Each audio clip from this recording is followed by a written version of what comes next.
What is going on, ladies and gentlemen? Welcome back to Auto Auction Rebuilds. Today we're back at Insurance Auto Auctions here in Oklahoma City. Let's jump into this video today and see what we find. Well, immediately I'm in love. This is supposed to be a salvage title rear end collision 2010 BMW 550i. I believe this is this the Gran Turismo? This is X-Drive, so it's all-wheel drive. It's got the big engine. Tires look great. They're in good condition. I don't think they match, but the front are Coopers, the rears are Generals. Yeah, it is. It's the GT. And I do see the damage in the back here, guys. Totaled for a ding in the bumper. Yeah, that's... I'll drive it as is. You think I care? Not worried about it. Somebody did key it down the side here, but again, you know, it's a cheap BMW. Right now, it's sitting at $550. The auction is tomorrow, and if you think I'm going to let it go for $550, you're out of your mind. Man, I'll drive this thing home. Are you kidding me? This is sharp. Let's take a closer look at it. See what the interior looks like. Hopefully it's clean and it smells good. Not too shabby. I mean, it could use a good cleaning, but it smells... Uh-oh. You know what that means. Airbag deployment. It does smell decent in here, though. Really doesn't smell bad at all. 112,000 miles on the odometer, so she's got some miles on her. Let's see how the front looks. Again, really not too bad. I kind of like this hatchback design. I'm not sure what it takes to replace the airbags in these headrests. They're like spring-loaded. So obviously you're going to have a airbag light on. But what do we got down here? Is that a... I guess that came off in the accident. I don't know. Pretensioners, good on that side, surprisingly. Yeah, I'm not really sure how you replace these headrests. I'll have to look into that. Beautiful panoramic sunroof, though. Absolutely gorgeous. And honestly, I kind of like the position of the headrest. Maybe you could just leave it. I'm not complaining about it. Let's take a look. We got one key. It's got power. I thought it was dead as a doornail. I don't see any lights on the interior working at all. There we go. Things are coming to life. Well, let's just see what it does. Fired right up. Listen, I'm not a huge BMW fan just because of how notoriously unreliable these things are, especially once you start getting into things like a V8 engine. Yeah, I get it. And we got airbag problems. It's all kinds of pissed off. Passenger restraint system. Got it. Driver restraint system. Got it. Passenger restraint system. Battery discharge. Okay, she's upset. She's really upset. But, aside from an airbag light, this thing runs great. Smooth as silk. There's mold growing in that corner of the pillar. That's a little bizarre. That's definitely a little strange. We've got some wear on the buttons to be expected. Air conditioning, let's go ahead and turn it on. And let's bring it out of the vents. And let's just see if the good old air conditioning works. Steering feels good. Do we have gears? Hopefully a backup camera. No backup camera? What? No way. Oh, sport mode. Sport-oriented driving. Ooh, I felt the car change ride height. So I guess it's got an adaptive suspension as well. Very nice. No backup camera, but I do have a rearview mirror. So, oh, that's going forwards. This is backwards. There is the backup camera. I knew it had one. Yeah, brakes feel good. It goes forwards. It goes backwards. Not bad. Air conditioning does work. It's got ice cold air. Important window. Works. Less important window works. Let's pop the hood and let's pop the trunk or the hatch. I'm kind of in love with this car, guys. And being all-wheel drive, I bet this thing is a beast. I hear a little noise under here. Let's see what that's all about. Yeah, that's the engine that scares me. Maybe that's just direct injection that we're hearing. Yeah, I think that's just the direct injection, guys. It actually runs great, especially for a 100,000 plus mile BMW. Let's make sure the hatch works, because it did take a rear end collision, but the body lines still look good. Bumper looks good, no buckles that I can see. Over here, body lines look good. Scratched up, but that's got nothing to do with the accident. I don't see anything. It looks like it was a super light rear end collision on this one. So this is a trunk. I thought it was a hatchback. Take a look at that, would you? Not too shabby.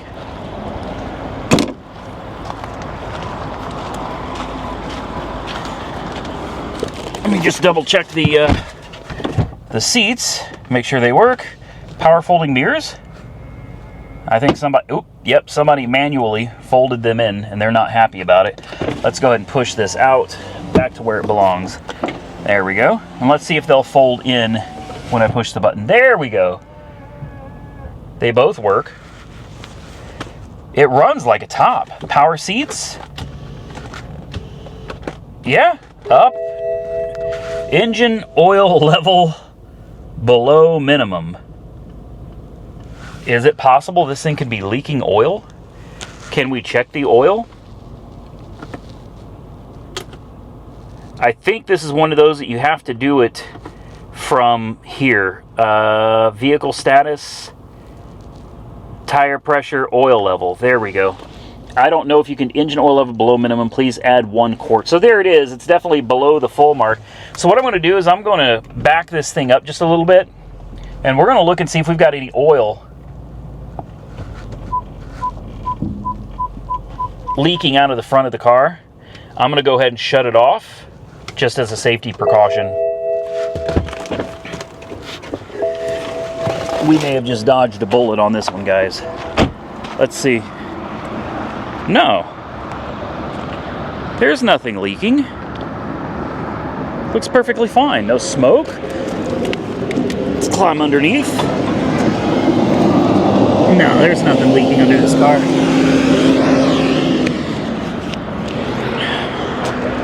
Okay.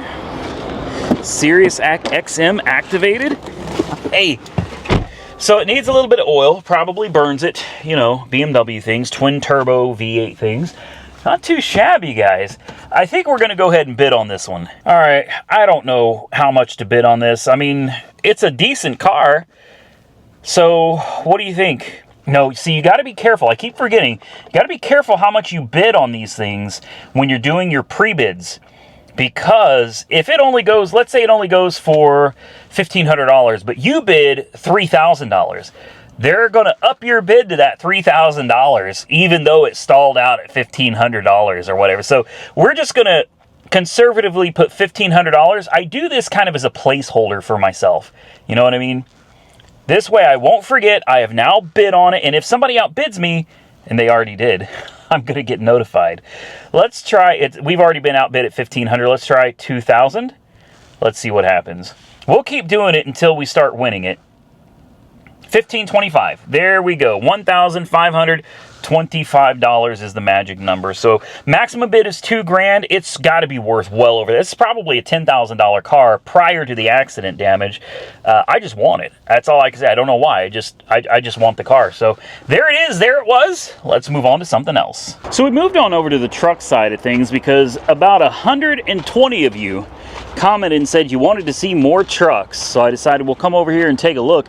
Unfortunately, I've been walking around just trying to peruse the inventory and see if there's anything worth looking at for you guys. I haven't found anything. Pretty much everything back here, it's bad. It's real bad, guys. Now, normally, you'll find a lot of hidden gems back here in the back, but this doesn't seem to be the case today, guys.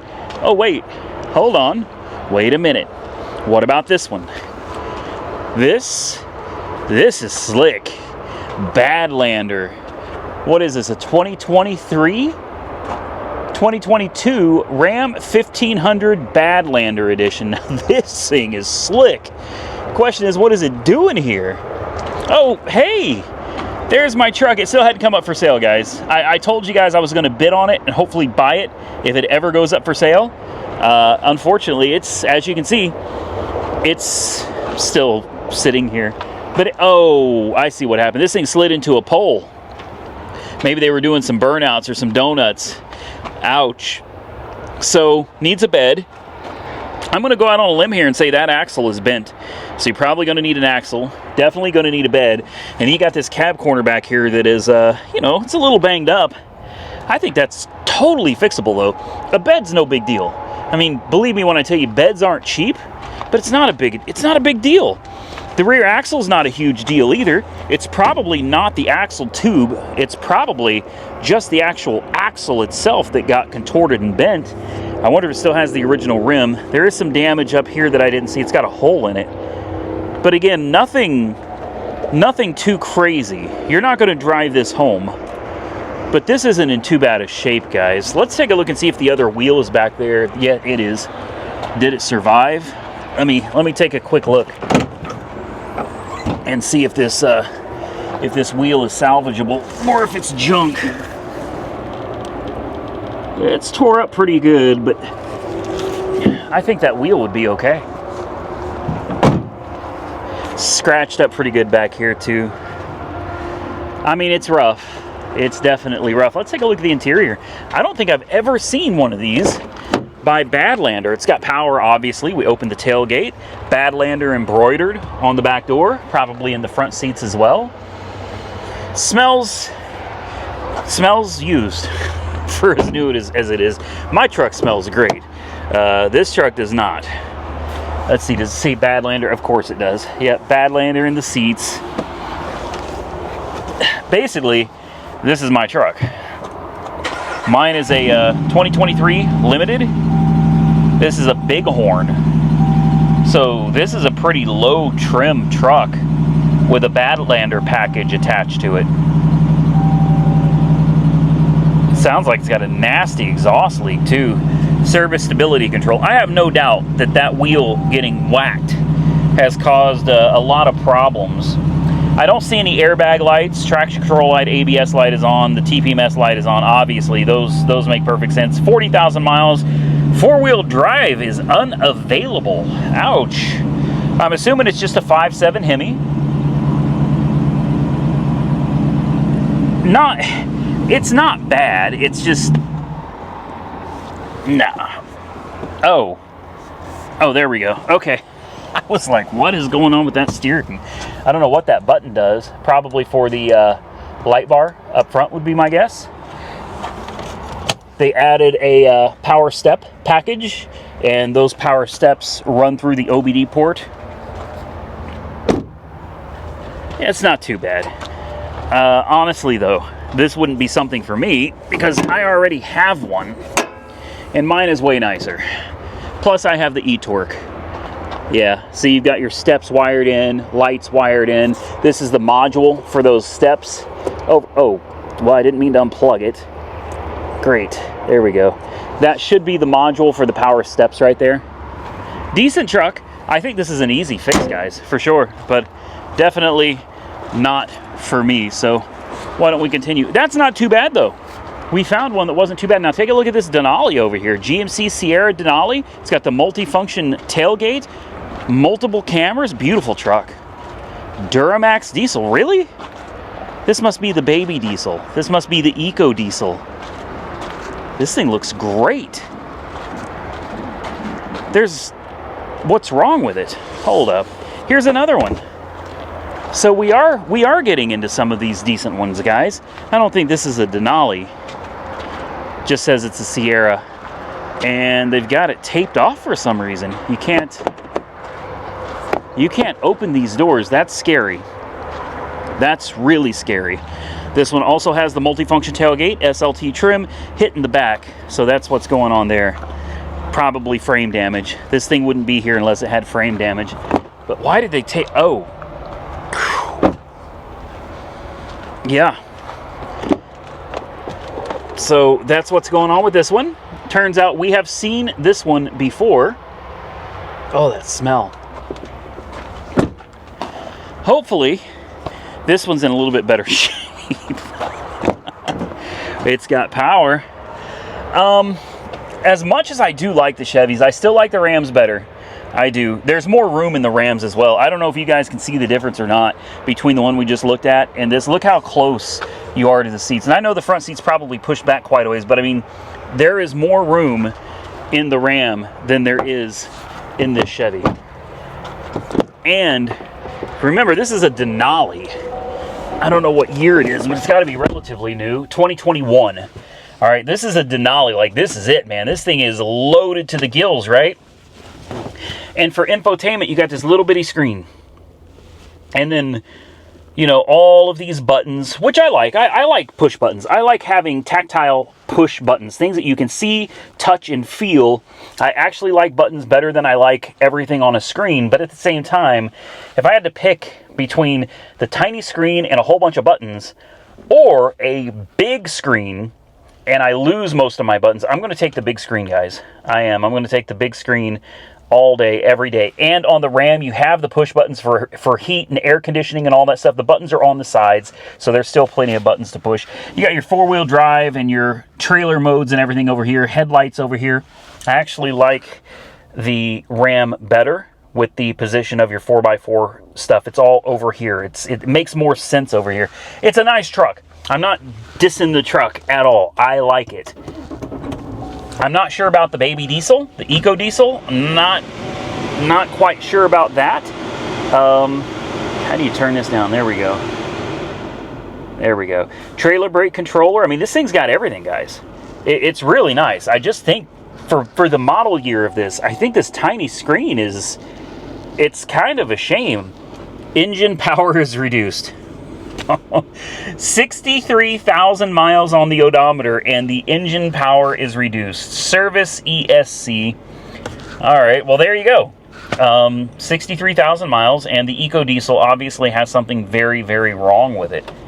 Brakes feel good. It's got a really nice heads-up display. You guys aren't going to be able to see that, but it's massive. I mean, it's got a massive heads-up display, which is way better than my Ram. Now, my Ram has a heads-up display. It's really nice. It's intuitive. It works great. It's got lots of information. But this one, this is big. Like, this is big. I like that. Service trailer brake system. This thing's got all kinds of problems. The camera, not that great. That's not impressive either. I think it's a stylish looking truck. It's a great looking truck. And here's something that I like better about this truck than the Ram. If you need to put your phone on a wireless charger, you can just toss it right here, man. Look at that. How easy is that? Perfect. In the Ram, you got this silly little cubby hole that goes way down, and you've got to try to find the right spot and the right angle to get your phone down in there to charge. I'll take this any day. So I do like that better, but overall, sorry to the Chevy fans out there. I think it's a beautiful truck. It's not for me. All day, every day, I would choose the Ram over this. And I would never, ever, ever, ever buy one of these Eco Diesels. I've heard nothing but bad things about it. I don't think I've heard anybody in the comment section come out and tell me how great the Eco Diesel is. Generally speaking, people seem to hate it, and it seems to be unreliable. Okay, moving on. Let's see if we can find anything else. It's raining now, so that's great. That's perfect. That's just what we needed today, was some rain while filming. Here's a Super Duty Ford, wrecked in the front, and the axles are twisted, so we'll skip that one too. I don't know, I kind of like this. I like this Ram right here. It's got the Ram box. I really like the Ram box. This is going to be like a limited Longhorn, Laramie Longhorn, sorry. It's got that two-tone going on. Severe hail damage. Looks like the sunroof is busted. I'm going to pass on this one. Windshield is totally shot. Still, pretty nice truck, you guys. Oh. Well, it was a nice truck. I love the seats. It smells horrible. No power running boards either. What year is this? 2010, 2011? Yeah, the sunroof is completely busted out. Not the end of the world, but I mean, it's going to cost some money to get the sunroof replaced. Replace that windshield. You probably have a decent truck, guys.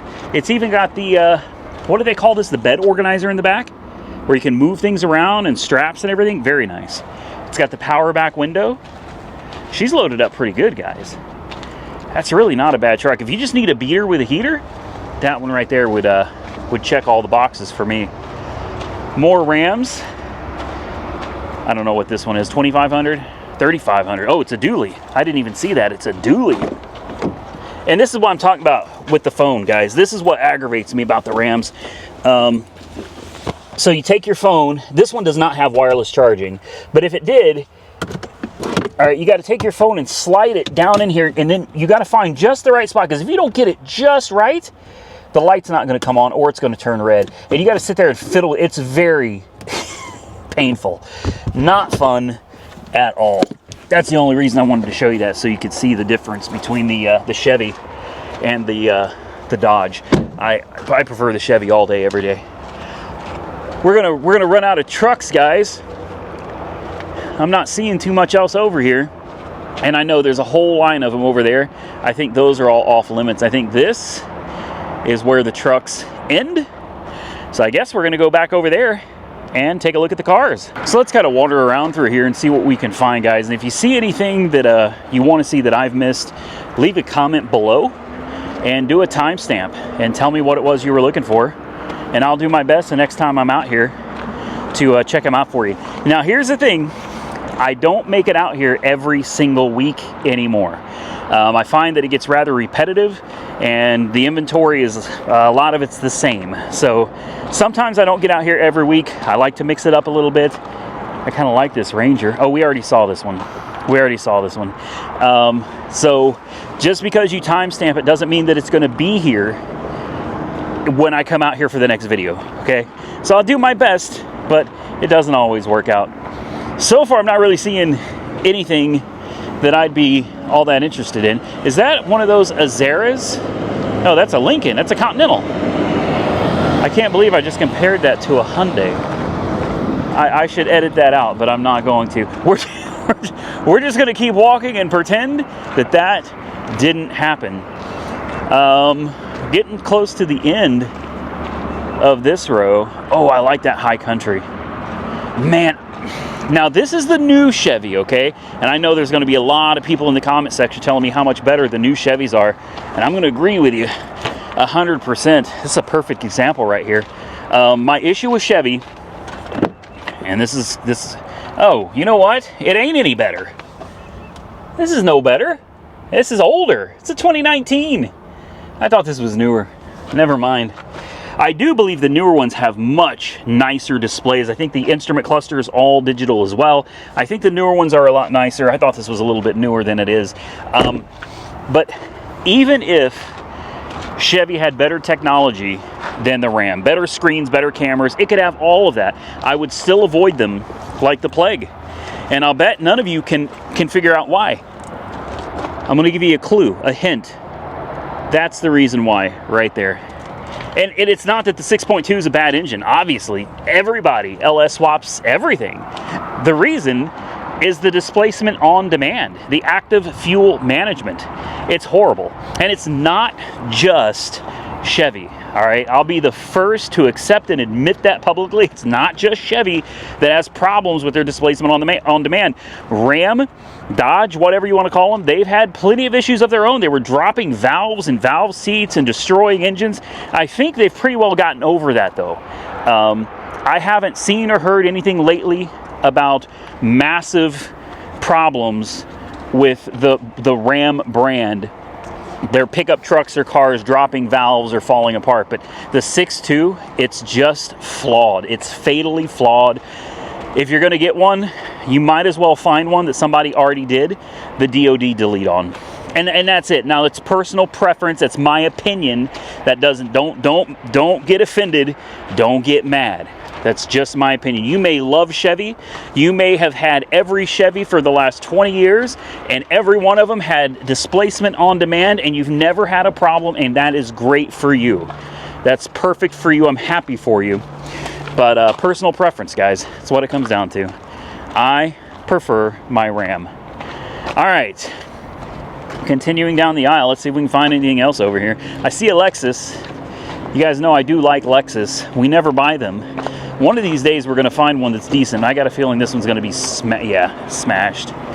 It's not too bad, though. That's not too bad. Oh. Yes, it is. What is it, like an ES350? Oh, yeah. It is an ES350. Yeah. Every time I find something that I really like, it's going to be generally smashed just like that. We're going to give this guy a minute here to move these cars out of the way, and then we'll pick the video up and continue on our way. I guess he's done. Well, that was easy. I was about to turn off the video. Ooh, I like the Tahoe. Like the Tahoe. Why are you here? I love this color. The white on black. It looks like a Stormtrooper. 29. Oh. See what I mean? 2019. That's a little more than we're going to be able to handle, guys. Okay. I'm going to just have to give up here in a minute. You know what?